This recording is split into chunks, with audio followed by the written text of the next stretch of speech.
Hey YouTubers, Mike and Bryan back with you. Here we are starting to build on the Tomahawk and the Scorpion. So we're going to get right to it.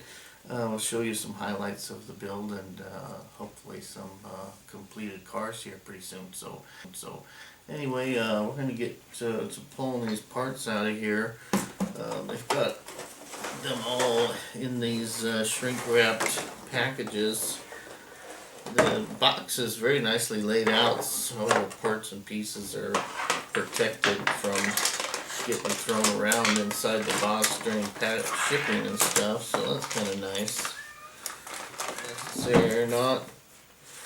Stickers are real nice. They're all pre-cut, so you don't have to cut them out. They look like pretty decent quality stickers too, so that's a nice feature. Cutting out stickers is always a chore.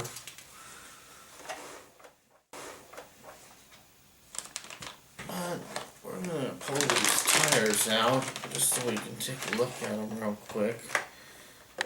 And anytime you're opening this kind of stuff, you always want to be careful not to cut yourself.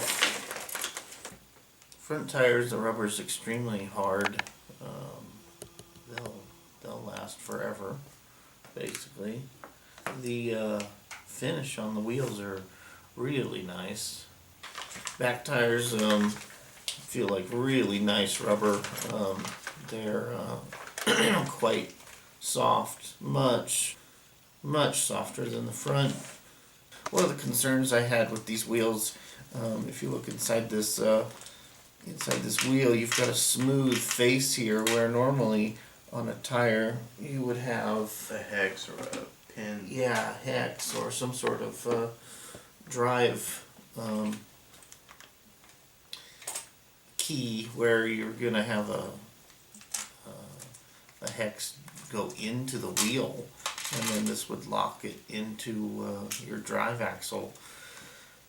These on this car basically rely on a friction fit, so your wheel nuts got to be nice and tight. Just looking at the car, I would probably not recommend a very powerful brushless motor in it, because if this friction fit breaks loose, you're going to tear up that plastic insert, and your wheels are going to slip.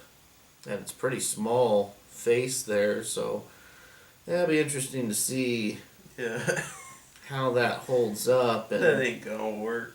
Yeah, and I doubt there'll be any aftermarket wheels, but maybe. We'll see. But like I say, you probably be looking at a more mild motor with this car. We're gonna tear this off here.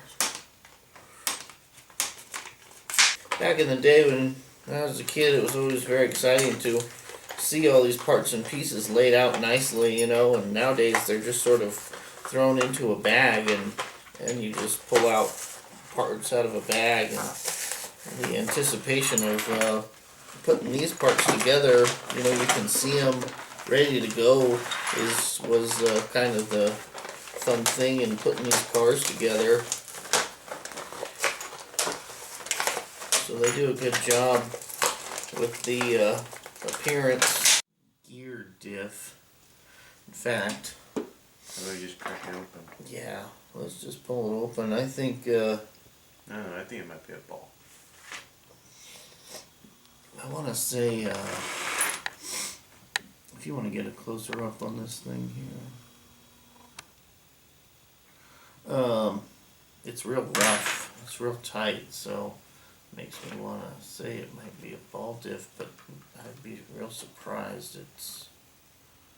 Well, anyway, we'll pull this apart so you can see what it looks like in here.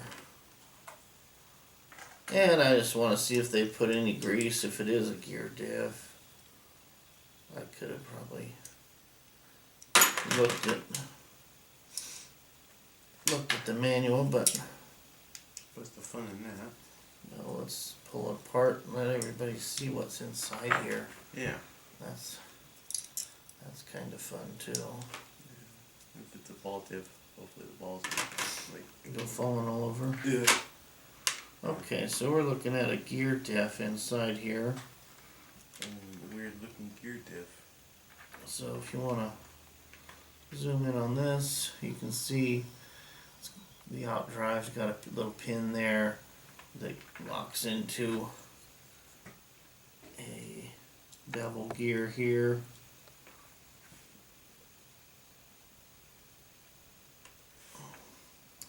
Teeth on the bevel gear are pretty little, and then you've got your little spider gears here.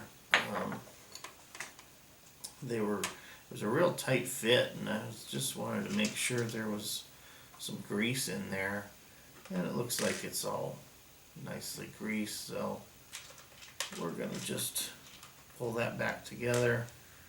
And this construction here looks pretty strong. I would say this would more than hold up to a mild brushless motor, but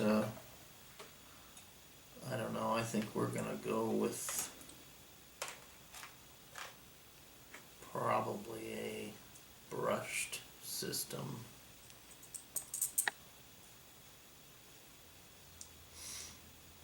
And I don't expect we'll run these cars that much or very hard. Yeah, they're kind of too nice to beat on.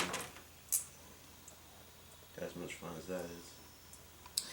Yeah, and these vintage cars are sometimes more fun to look at than they are to drive, especially when you've driven the modern day track cars. The suspension works nice and the drivetrains are smooth and everything works really well. You go back to these vintage cars and the handling is not there and the performance is definitely not there.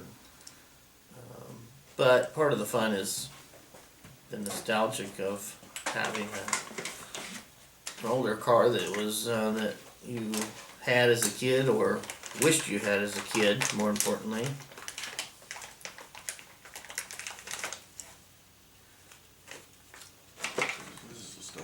Everybody can remember the time when going into the hobby stores and seeing all these cool kits and trying to figure out how you were going to get a couple $100 scraped together.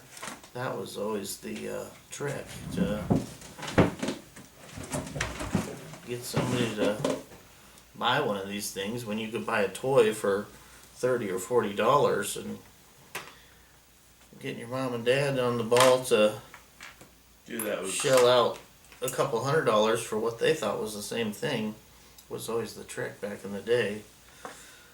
Anyway, here's the transmission. You've got just a little pin here. Pop off the cover, and they've got a looks like a slipper clutch here with a tensioner, and it looks like you'll be able to adjust that. Be interesting to see how that works. Today's slipper clutches are 2 and 3 times that diameter, so they work real smooth. Sometimes these small ones don't work terribly great, but if it takes a little bit of pressure off the drivetrain, then that's really all it needs to do. I don't think you're going to get much traction control out of that. These smaller ones tend to heat up quick and fail. This here, I want to say, is your 2-speed. I'm going to pull this apart here and see. I think, oh yeah, here it is. If you look close here, you'll see a small ring or snap ring that this has, and what you do is you pop this off. We'll take this off. what you want to do is get it up over that lip and then pry it out of there.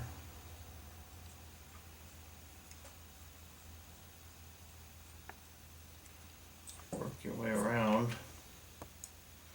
Be better if you had a pair of snap ring pliers that you could open this ring with. That would help probably a lot. Definitely a bit of a challenge. Get that off of there. So once you get the little ring off your gear, and you set that aside, and this thing slides out of this gear like so. And inside here you've got a splined gear which fits on this inside gear. And what you do to change your ratio is you put your spare parts gear on here, which in your spare parts bag you're going to have a couple of gears in here.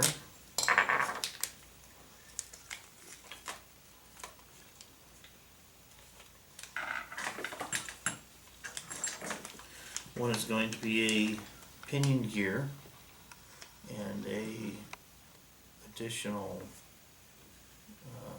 spur gear, basically, is what that is.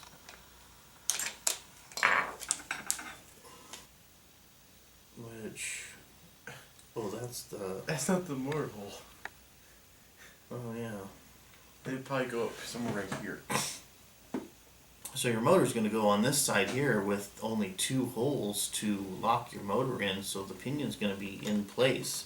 So if you want to run your low gear, you'll run your large spur and your small pinion, the 28 tooth pinion, and replace that gear.